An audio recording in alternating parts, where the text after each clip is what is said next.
नमस्कार साथियों, स्वागत है आप सभी का अंकित इंस्पायर्स इंडिया पर। मैं हूं अंकित अवस्थी। आप है मेरे साथ में एक मोस्ट अवेटेड सेशन में, और वो सेशन है व्लादिमीर पुतिन की भारत यात्रा। जैसा कि आप सभी जानते हैं कि 4 दिसंबर को रूसी राष्ट्रपति भारत की यात्रा पर आए, और आज जब आप इस सेशन को सुन रहे हैं उस समय संभवतः वो लौट चुके होंगे। आइए साथियों, आज के सेशन की शुरुआत करते हैं उनके आगमन से लेकर के अब तक जो भी घटनाएं घटित हुई हैं उनको सिलसिलेवार तरीके से डिस्कस करने की, क्योंकि पुतिन की यात्रा हो और दुनिया का ध्यान हम पर ना हो, यह कैसे संभव है। और जब पुतिन की यात्रा हो वो भारत के लिए कितनी मायने रखती होगी, ये आज के सेशन में आप और हम डिस्कस करने जा रहे हैं। आज दुनिया की हम वो प्रतिक्रियाएं भी जानेंगे जो उन्होंने फ्रस्ट्रेशन में दी हैं। कुछ लोगों ने तो पुतिन और मोदी दोनों को एक साथ ट्रोल किया है। आज के सेशन में सभी की चर्चाएं होंगी, समझने लगेंगे कि किस तरह से भारत ने पुतिन को साधते साधते वेस्ट को भी साध लिया। आज के सेशन में हम जानेंगे कि क्या अमेरिका पुतिन की इस यात्रा से खफा हुआ होगा। आइए शुरू करते हैं। कुछ तस्वीरें जिनके माध्यम से आप देख सकते हैं प्रधानमंत्री मोदी और पुतिन की मुलाकात हो रही है। बहुत गर्मजोशी के साथ दोनों मिलते हैं, गाड़ी में बैठते हैं। बहुत ही पारंपरिक तरीके से उनका वेलकम होता है। भारत के प्रधानमंत्री प्रोटोकॉल तोड़ के पुतिन को रिसीव करने पहुंचते हैं। उनका राष्ट्रपति भवन में स्वागत होता है, गार्ड ऑफ ऑनर दिया जाता है। दोनों देश मिलकर के अपनी तरफ से प्रेस कॉन्फ्रेंस करके मतलब लोगों को सवाल जवाब करते हैं। और सबका ध्यान इन दोनों की मुलाकात से ज्यादा जिस पर था वो ये कि ट्रंप इस पूरी घटना को किस तरह से रिएक्शन देंगे। हेडलाइंस में है delighted to welcome my friend President Putin to India. इस तरह की तमाम खबरें हेडलाइंस बनी। इसी वजह से आज के सेशन में हम जब चर्चा में हैं तो आपके सामने इस तरह से पार्टनरशिप के साथ ओवरव्यू क्या है, ट्रेड इकोनॉमिक पार्टनरशिप पर बातें क्या क्या हुई, एनर्जी पार्टनरशिप पर क्या बात हुई, ट्रांसपोर्ट कनेक्टिविटी, तमाम वो मुद्दे जो दोनों देशों के बीच डिस्कस हुए उनकी चर्चा आपके साथ करने जा रहे हैं। सबसे पहली शुरुआत एक वीडियो से जिसमें प्रेसिडेंट पुतिन का जहाज भारत में पालम एयरपोर्ट पर लैंड होता है। कल की खबर है, शाम 7:30 बजे आप इसे लैंड होते हुए देख सकते हैं। जब ये जहाज लैंड होता है तो प्रधानमंत्री मोदी खुद पुतिन को रिसीव करने के लिए पालम हवाई अड्डे पर जाते हैं। सामान्यतया ऐसा बहुत कम बार होता है जब प्रधानमंत्री अपने गेस्ट को रिसीव करने के लिए एयरपोर्ट पर पहुंचे हों। ये जो नजारा आप देख रहे हैं जिसमें प्रधानमंत्री रेड कारपेट वेलकम पुतिन को देते हुए दिख रहे हैं, और साथ में प्रधानमंत्री पुतिन का वेलकम और बहुत ही गर्मजोशी के साथ एक दूसरे से मिलते हुए तस्वीरें देते हैं। ये मायने दुनिया के लिए इसलिए भी खास हैं क्योंकि आखिरी बार जब 2021 में पुतिन भारत आए थे तब भी कुछ इसी प्रकार से प्रधानमंत्री प्रोटोकॉल तोड़कर इन्हें रिसीव करने गए थे। तो सवाल बनता है इसमें फिर नया क्या है अगर ऐसा रिसीव किया गया है। नया यह है कि आज पुतिन पूरी दुनिया की आंखों में अखर रहे हैं, विशेष रूप से पश्चिमी देशों की आंखों में अखर रहे हैं। वो ये मानते हैं कि पुतिन पर हमने इतना प्रेशर क्रिएट कर दिया है, क्योंकि आपको याद होगा बाइडेन जाते जाते ये कहकर बड़े खुश हुए थे कि हमारे चलते अब पुतिन दुनिया से आइसोलेट हो गए हैं। लेकिन ऐसे आइसोलेशन में कि जब रशिया यूक्रेन युद्ध चल रहा हो और वो बकायदा भारत में रेड कारपेट वेलकम पा रहे हो और भारत के प्रधानमंत्री प्रोटोकॉल तोड़ के उन्हें रिसीव करने जा रहे हो, तो ये सुर्खी बनना लाजमी है। वैसे आप सभी जानते हैं कि पुतिन ने भी मल्टीपल टाइम भारतीय डेलीगेशंस के लिए प्रोटोकॉल तोड़े हैं, चाहे फिर जयशंकर साहब की मुलाकात हो या डोभाल साहब की मुलाकात हो। पुतिन खुद उनसे व्यक्तिशः मिलने रशिया के अंदर प्रेजेंट रहे हैं। ऐसे में सवाल बहुत बड़ी सुर्खियों में ऐसे तैरने लगा कि पुतिन की इस मुलाकात में जयशंकर साहब उन्हें रिसीव करने के लिए जाएंगे, लेकिन यहां पर रिसीव करने के लिए जब प्रधानमंत्री खुद पहुंचे तो लोगों का ध्यान निश्चित ही इस ओर आकर्षित हुआ, क्योंकि प्रधानमंत्री का यहां पर पहुंचना एक्सपेक्टेड नहीं था। मीडिया में कुछ समय पहले तक कहा जा रहा था कि जयशंकर साहब उन्हें लेने जाएंगे, लेकिन प्रधानमंत्री पहुंचते हैं और उन्हें यहां पर रिसीव करते हैं। यह बात हेडलाइन बनती है कि प्रधानमंत्री मोदी ने पुतिन के लिए अपना प्रोटोकॉल तोड़ा। रशिया ने भी इसे बहुत बढ़ा चढ़ाकर लिया। रशिया के जो स्पोक पर्सन हैं उन्होंने इसे बहुत बड़ी अपने लिए स्वागत के रूप में कंसीडर किया। प्रधानमंत्री उनके साथ अपनी तस्वीरें साझा करते हैं, और इन सभी चीजों में सबसे इंपॉर्टेंट रहता है कि जब रूस के साथ भारत इस तरह की बातें कर रहा हो और ट्रंप का 50% टैरिफ भारत इसलिए चुका रहा हो क्योंकि भारत पुतिन के साथ इस तरह की तस्वीरें साझा करता है। आपसे पूछा जाए कि एक तस्वीर की कीमत तुम क्या जानो, तो जवाब बनता है 50% टैरिफ ट्रंप की नजर में। ऐसा मैं क्यों कह रहा हूं, क्योंकि भारत पर रेसिप्रोकल टैरिफ 25% है और 25% टैरिफ प्यार के नाम पर चुकाया जा रहा है। भारत और रूस की जो ये मित्रता आप देख रहे हैं, इसकी कीमत प्रत्येक भारतीय 25% टैरिफ में चुकाता है जब वो अमेरिका को कोई सामान निर्यात करता है। इसलिए आप सबका कंट्रीब्यूशन इस तस्वीर में है, इसे देखना होगा। डोनाल्ड ट्रंप वही व्यक्ति जिन्होंने भारत और रूस पर टिप्पणी करते हुए एक मरी अर्थव्यवस्था बताया था, आज उन दोनों देशों की तस्वीरों ने लोगों को चौंका दिया। मेरे प्यारे साथियों, यहां पर एक और बड़ी आइकॉनिक घटना घटी और वो घटना ये थी कि प्रधानमंत्री मोदी के साथ पुतिन बैठकर उन्हीं की गाड़ी में प्रधानमंत्री के आवास तक गए। ये जो तस्वीर आप देख रहे हैं, इसके बहुत मायने निकले। बहुत सी जगह सोशल मीडिया पर ये चर्चा का विषय रहा, जिसमें प्रधानमंत्री नरेंद्र मोदी पुतिन के साथ बैठ करके चल रहे हैं गाड़ी में। अब यहां पर गाड़ियों के बारे में बड़ी चर्चाएं हुई। आप जिस गाड़ी को देख रहे हैं, भारत में बहुचर्चित कार फॉर्च्यूनर है, जो कि टोयोटो कंपनी की है। टोयोटो जापानी कंपनी है। प्रधानमंत्री खुद रेंज रोवर में चलते हैं, मर्सिडीज मेबैक उनके पास है, तमाम गाड़ियां उनके पास हैं। उसके बावजूद वो एक जापानी कार के अंदर बैठकर और उसमें भी पुतिन को साथ लेकर पहुंच रहे थे। तो सवाल ये बनता है कि ये जो तस्वीर सामने आ रही है, इसके मायने क्या निकाला जाए। प्रधानमंत्री मोदी की कार में सवार होना, इसके डिप्लोमेटिक मायने निकाले जाने शुरू हुए। ये वही तस्वीर है जो पिछली बार आप लोगों ने देखी थी, जब प्रधानमंत्री नरेंद्र मोदी पुतिन की गाड़ी में जाकर बैठे थे, जब वो चाइना में थे। ये दोनों लोग सेम कार साझा करके दुनिया का ध्यान बहुत आकर्षित कर रहे हैं। लोग इसी चीज पर सवाल पूछना शुरू किए। हमने भी ट्विटर हैंडल पर आपसे इस बारे में चर्चा साझा की। यहां पर गाड़ी का नंबर दिख रहा था, जो कि महाराष्ट्र के किसी के अधिकारी के नाम पर रजिस्टर्ड था। टोयोटो गाड़ी का ब्रांड दिखाई दे रहा था। ऐसे समय में जब पुतिन खुद की अपनी पर्सनल कार लेकर आए हों, जिसको कि दुनिया में सबसे सुरक्षित कारों में से एक माना जाता है, तब भी पुतिन प्रधानमंत्री नरेंद्र मोदी की कार में सवार होते हैं, और वो भी वो कार जिसे प्रधानमंत्री सामान्यतया यूज नहीं कर रहे होते। प्रधानमंत्री की जो कारकेड है, कारों का काफिला है, उसमें सामान्यतया रेंज रोवर देखी जाती है या फिर बीएमडब्ल्यू, मर्सिडीज जैसी जर्मन गाड़ियों को देखा जाता रहा है। ऐसे में प्रधानमंत्री का जापानी कार में रूसी राष्ट्रपति को ले जाना एक सिग्नेचर टोन बन करके निकला। उसका मायना निकाला जाना शुरू हुआ। पुतिन की अपनी जो कार है, वो उनके साथ ट्रैवल करती है। पुतिन की जो पर्सनल कार है, जिसको प्रेसिडेंशियल लेमोजीन के रूप में जाना जाता है, नाम उसका औरुस है। ये एक रूसी कार है जिसकी कीमत बाजार में 3 करोड़ रुपए से ऊपर बताई जाती है। जब भी रूसी राष्ट्रपति कहीं जाते हैं, तो ना केवल वो इस रूसी कार को लेकर जाते हैं, बल्कि आजकल कुछ देशों को वो भेंट भी करने लगे हैं। हाल ही में किम जोंग उन, उत्तर कोरिया वालों को उन्होंने ये कार भेंट की थी। तब संभवतः आपने उसे देखा होगा। ये वो दृश्य है जिसमें किम जोंग उनको ना केवल वो गिफ्ट करते हैं, बल्कि पुतिन खुद ड्राइव करके उन्हें दिखाते हैं कि देखिए हमारी कार कितनी बेहतर है। ऐसे में प्रधानमंत्री इन्हें इस कार में ले जाकर क्या सिग्नेचर देना चाहते हैं, ये चर्चा का विषय जरूर होगा। लेकिन जानकारों का मानना है कि यहां पर जापान, जो आजकल पश्चिमी देशों से अलग होकर चलने लगा है, उसे यहां पर फुटेज दी गई। आपको याद होना चाहिए कि जापान ने हाल ही में ट्रंप के प्रशासन काल में $1 ट्रिलियन का निवेश करने का निर्णय लिया है। $1 ट्रिलियन अमेरिका में निवेश करने का निर्णय लिया है, जिसमें से टोयोटो गाड़ियां, जो कि जापान में बनती हैं, अमेरिका में बहुत ज्यादा बिकती हैं। जापान से कहा गया कि आप अपनी कंपनी से कहिए कि ये बनाने का कार का प्लांट अमेरिका में स्थापित करे, और वो यहां से गाड़ियों को उठाकर बेचने की जगह वहीं जाकर बनाए। तभी जाकर के हम उन्हें टैरिफ में रिलीफ देंगे। टोयोटो को आनन फानन में अपने प्लांट अमेरिका में लगाने के लिए तैयार होना पड़ा। ऐसे में जापान को उकसावा देने के लिए कि तुम एशियन देश हो, अमेरिका के झमेले में क्यों आ रहे हो, हम तुम्हें पहचान देते हैं। अगर प्रधानमंत्री और पुतिन जब उस गाड़ी में घूम रहे हैं, तो गाड़ी की ब्रांड वैल्यू बहुत बढ़ जाती है।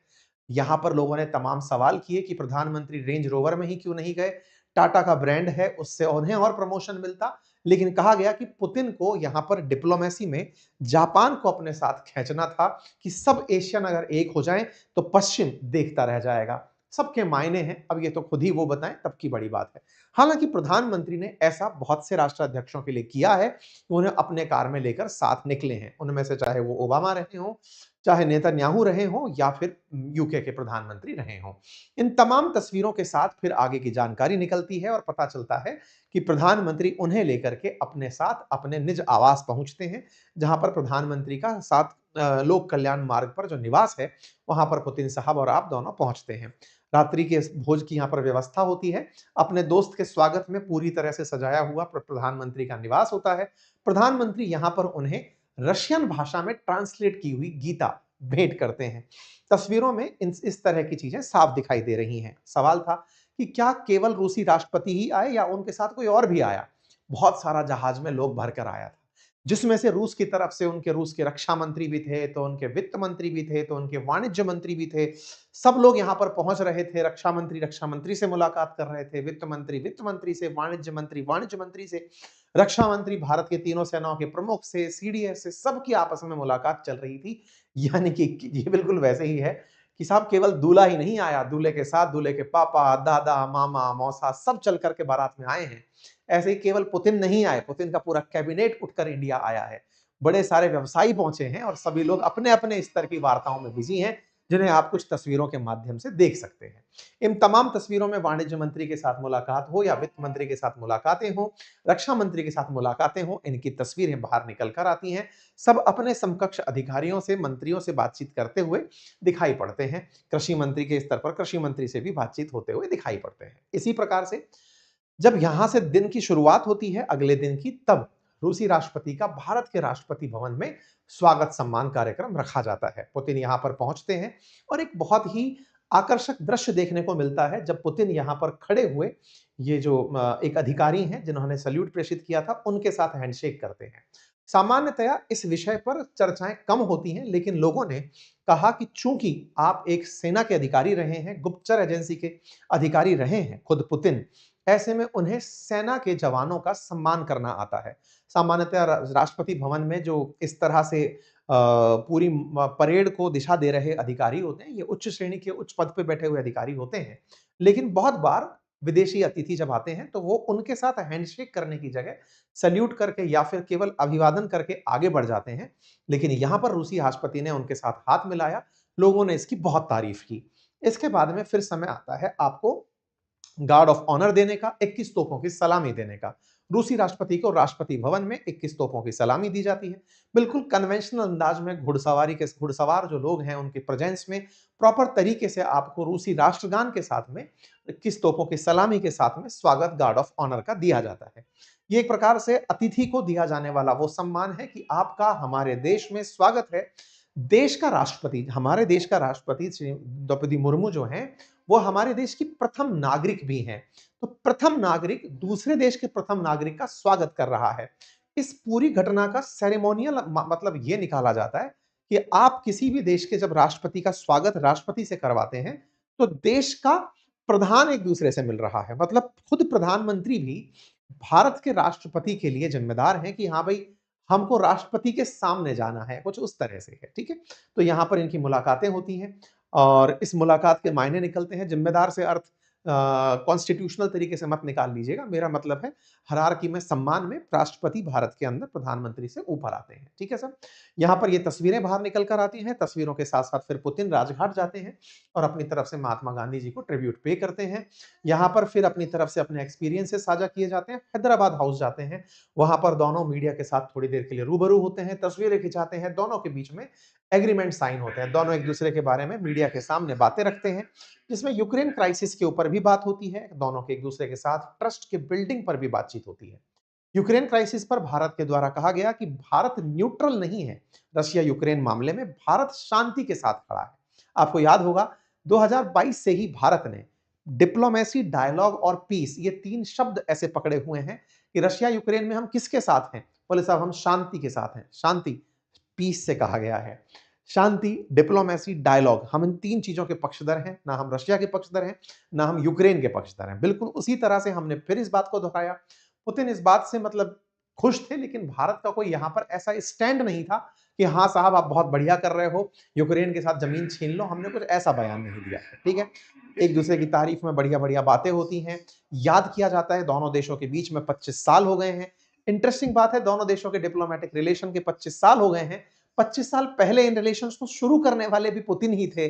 25 साल बाद भी आप 25वीं एनिवर्सरी बनाने वाले भी पुतिन हैं। और अगर ये जो दवा लेने की सोचते हैं जिससे ये अमर हो जाएं, तो शायद 50वीं सालगिरह भी बनाते हुए पुतिन ही दिखाई दें।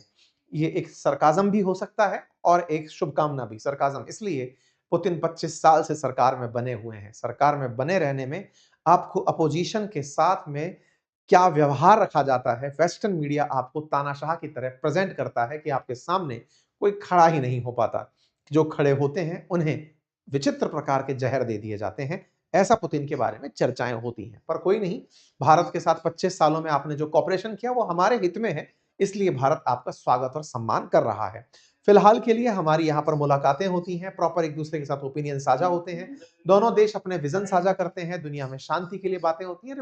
ये केवल बातें ही होती हैं। अब आप सब इतनी सारी बातें सुन रहे हैं, तो यहाँ तक तो आपके मन में क्यूरोसिटी ये बात की पैदा होने लग गई होगी, अरे हो गया स्वागत सम्मान, आगे भी बताओ वेपन सुखोई 57 लिया कि नहीं? ब्रह्मोस को लेकर कोई बात हुई कि नहीं? या एस-400 पर कुछ और मिलेगा कि नहीं? एस-500 की जगह कुछ प्लानिंग हो रही है कि नहीं? कुछ नहीं हुआ। क्या कोई ऐसी बात हुई जिसकी वजह से ये यात्रा यादगार कही जाएगी? आंसर है, कुछ नहीं हुआ। मैं ऐसा क्यों कह रहा हूँ? दोनों देशों ने अपनी तरफ से अच्छी-अच्छी वार्ताएँ करी, जनता को संबोधित किया, जॉइंट स्टेटमेंट जारी किया, 23वीं बार आपस में बैठ रहे थे, एमओयूज़ पर साइन हुए, उनकी एक रेगुलर लिस्ट निकल कर के आई कि सब तरह की बातें हो चुकी हैं। उन तमाम बातों में मैन पावर मोबिलिटी की व्यवस्था, health care medicine, food safety standard, जहाज निर्माण, समुद्री सुरक्षा, कृषि और फर्टिलाइजर, परमाणु ऊर्जा सहयोग, कुडानकुलन में और ऑलरेडी रशिया द्वारा एशिया का सबसे बड़ा परमाणु रिएक्टर भारत में बनाया जा रहा है, तो उसकी चर्चाएं फिर से हुई। कुल मिलाकर के इन सब बातों में केवल बातें ही थी, कोई भी ऐसी चीज नहीं थी जो हेडलाइन बनती। ना तो फाइटर जेट से संबंधित कोई बात, ना ही तेल से संबंधित कुछ बात। हालांकि कहा जरूर गया कि भारत तेल लेता रहेगा, पुतिन के द्वारा ये बात बोली गई। लेकिन एक भी ऐसा स्टेटमेंट नहीं दिया गया या एक भी ऐसी डील नहीं थी जो कि अमेरिका को मौका दे टिप्पणी करने का। ये बात एकदम व्यावहारिक तरीके से रखी गई बातचीत थी। दोनों देश के राष्ट्राध्यक्ष हर साल मिलते हैं, तो कुछ नए समझौते होते हैं। बिल्कुल कुछ वैसे ही अंदाज में बातचीत हुई। कहा गया कि पिछले साल के मुकाबले हमारा व्यापार बढ़ा है, 12% के साथ हमारी ग्रोथ हो रही है। इसी वजह से $100 बिलियन का दोनों देश आने वाले समय में ट्रेड करेंगे, ये टारगेट रख करके आगे बढ़ा जा रहा है। भारत और रूस के अंदर रशियन टुडे का जो न्यूज़ चैनल है, वो भारत के अंदर अब चलने लगेगा, इस बात के लिए एग्रीमेंट हुआ। एक तरीके से समझने की बात ये है कि रूस अब अपनी बातें भी भारत में खुलकर रख पाएगा। एक रूसी मीडिया चैनल भारत में अब ऑपरेट होने लगेगा, क्योंकि भारत में स्पुतनिक को, रूसी रशियन टाइम्स को खूब देखा जा रहा है, तो रूस इस काम के लिए भारत के साथ मिलकर आगे बढ़ रहा है। खैर, एक और चीज जो बाजार के लिए इंपॉर्टेंट थी, वो ये कि अब रूस के भी जो इन्वेस्टर्स हैं, वो भारत के निफ्टी 50 के अंदर इन्वेस्ट कर सकेंगे, यानी कि नेशनल स्टॉक एक्सचेंज में इन्वेस्ट कर सकेंगे। कुल मिलाकर के बातचीत साधारण थी, कोई भी ऐसा पॉइंट बाहर नहीं निकल कर आया जो कि वाव फैक्टर लेकर आए या फिर रिएक्शनरी चीजें लेकर आए। अगर कुछ भी ऐसा ये लोग साइन कर जाते, चाहे फिर वो वेपन से संबंधित होता या तेल से संबंधित होता, तो आप अब तक ट्रंप की प्रतिक्रिया देख चुके होते। ट्रंप शांत है, इसका मतलब अभी सब ठीक है।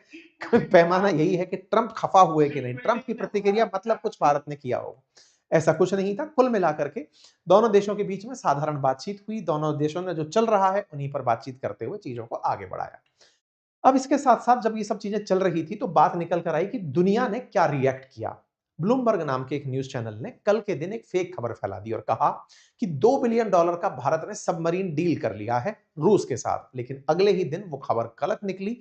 ये न्यूज़ भारत के अंदर पब्लिक हुई और उसमें बताया गया कि ऐसा कोई भी डील साइन नहीं हुआ है। पीआईबी के अंदर इसका फैक्ट चेक किया गया। ठीक इसी तरह से दुनिया भर की मीडिया ने, चाहे नेक्स्टा रहा हो, चाहे रशिया रहा हो, चाहे बीबीसी रहा हो, दुनिया भर के न्यूज़ चैनल्स ने, अल जज़ीरा ने, फाइनेंशियल टाइम्स ने, तमाम वाशिंगटन पोस्ट ने, स्काई न्यूज़ ने, सबने इस खबर को कवर किया। सीएनएन ने तो ये लिखा कि एक तरफ अमेरिका से ट्रेड डील की बात और दूसरी तरफ इतना वार्म वेलकम पुतिन का, क्या भारत दोनों को मैनेज कर पाएगा?